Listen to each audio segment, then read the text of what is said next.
Halo, Assalamualaikum. Nah jadi guys, hari ini aku mau ngeliatin kalian gimana caranya buat bikin sundial atau jam matahari yang dilakuin orang zaman dulu buat nentuin jam. Yang jam kita pakai sekarang ya itu ilmunya dari sundial ini. Langsung aja cek. Nah jadi ada alat-alat yang bisa kita gunain buat bikinnya. Simple aja kok. Ini ada jangka buat bikin lingkaran, terus ini ada cutter buat motong, ada penggaris, sama spidol. Terserah aja sih, kalian bisa juga bikinnya warna-warni, cuman aku pakai satu spidol aja.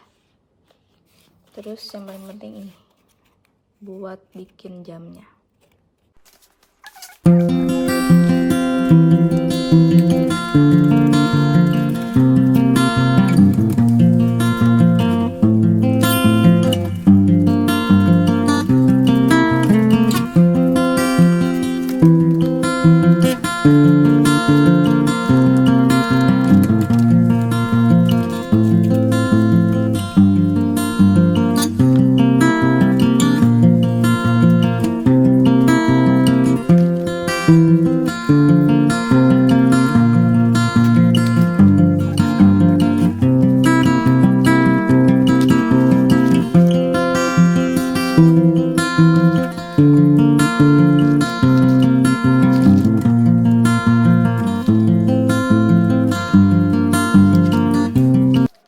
Terus Bu Yahya juga jelasin gimana cara nentuin sholat. Jadi aku mau bilang ini kan bayangannya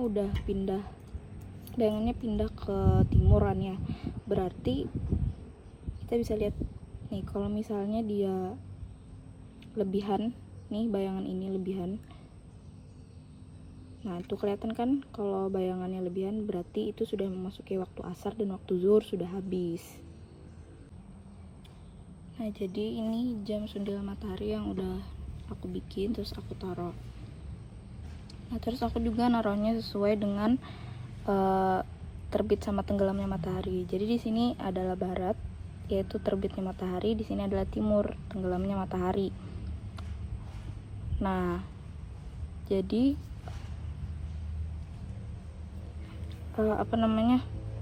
kita bisa lihat jamnya. Sekarang jam tuh angkanya hampir ke jam 3 kan ya. Nah ini sesuai sama waktunya guys.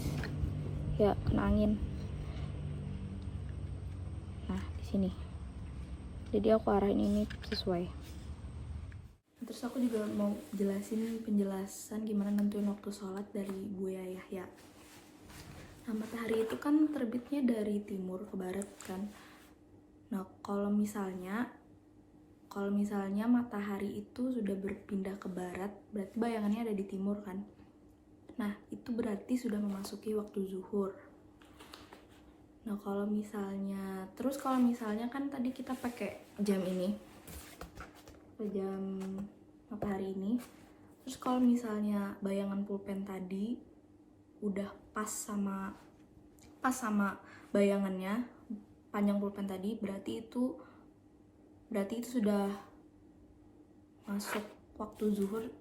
Ya sudah lewat, waktu zuhur sudah lewat kalau kayak gitu berarti. Nah apabila bayangannya sudah melewati dari panjang pulpen tadi, berarti waktu zuhur sudah habis dan udah masukin waktu asar. Nah itu bisa disebut sama waktu asar kalau misalnya bayangannya udah lewat banget. Nah terus selanjutnya adalah waktu maghrib. Bu Yahya ngejelasin gimana caranya kita nentuin kapan maghrib. Kita bisa lihat matahari tenggelam. Nah matahari tenggelam itu kita bisa lihatnya lewat dataran yang emang rata. Contohnya kayak di laut. Nah di laut itu kita bisa ngelihat matahari terbenam. Nah itu berarti sudah masuk waktu maghrib. Nah gimana kalau kata Bu Yahya, gimana kalau misalnya yang banyak pegunungan tempatnya. Nah di situ kita nggak bisa nentuin kalau matahari tenggelamnya udah nggak kelihatan atau udah masuk di gunung, berarti itu bukan berarti udah masuk maghrib. Nah jadi intinya kalau misalnya mau nentuin waktu maghrib itu kita bisa lihat di dataran yang rata, emang rata banget. Nah terus kan itu langit jadi kemerahan. Nah kalau misalnya langit kemerahan itu makin lama makin menghilang berarti waktu maghrib udah sebentar lagi udah habis gitu. Nah kalau misalnya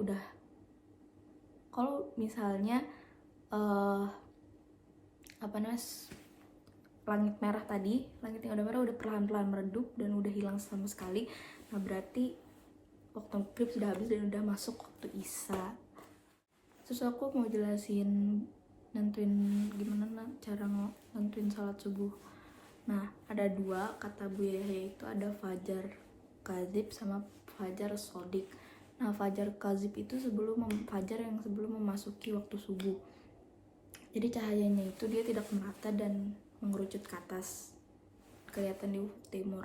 Lalu lama kelamaan cahaya itu akan meredup dan akan muncul cahaya yang merata gitu, akan muncul cahaya yang merata. Nah itu namanya fajar sodik. Nah apabila fajar sodik itu sudah berakhir, lalu masuklah waktu subuh itu. Terus kalau misalnya muncul matahari udah mulai muncul, maka itu sudah keluar dari waktu subuh, guys. Agama Islam ternyata banyak banget menyimpan ilmu-ilmu yang kita pakai sekarang. Contohnya jam matahari ini yang kita pakai, jam modern sekarang yang kita pakai itu ternyata mengambil ilmu dari zaman dahulu kala. Dan ini juga bisa belajar seandainya gitu, kalau kita tersesat atau gimana, kita bisa gunain cara mudah. Terima kasih guys, jadi itu yang bisa saya jelasin. Thank you.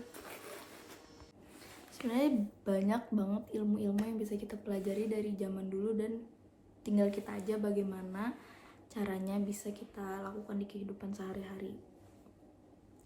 Mungkin itu aja yang bisa aku jelasin.